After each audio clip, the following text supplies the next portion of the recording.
हा नीती आयोगची रिपोर्ट आहे.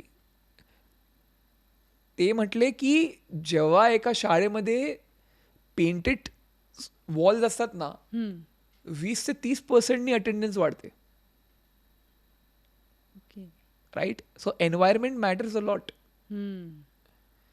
आणि ज्या पद्धतीने शिक्षक तो एटमॉस्फिअर क्रिएट करतात ना, ते पण खूप जास्त मॅटर करतं. मग कुणी बाहेरची लोक आली आणि त्यांनी ते ॲटमॉस्फिअर क्रिएट केलं. मग एक मुलगा, जो आदिवासी मुलगा आहे, रोज 3 किलोमीटर चालत येतो, त्याला आधी बोर व्हायचं, आता तो उत्सुकतेने येईल.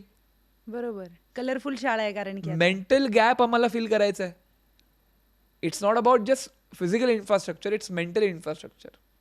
की मेंटली तुम्ही तो दृष्टिकोनच चेंज केला ना शाळेचा, की शाळा बोरिंग नाही आहे. शाळा एक अशी जागा आहे जिकडे you can be yourself, जिकडे you can learn with others, not just from the teacher, and sit wherever you want to sit. म्हणजे बंदिस्त नाहीये की इतक्या बंदिस्त नाहीये. तासांसाठी इतके वर्ग तुम्हाला करायचे. जशी लहू बोराडे सरांची शाळा, त्यामध्ये एवढी चांगली स्पेस क्राफ्ट सारखी शाळा बनवली आहे, पण मुलं बाहेर बसतात झाडाखाली. बघितलं मी तुम्ही. का?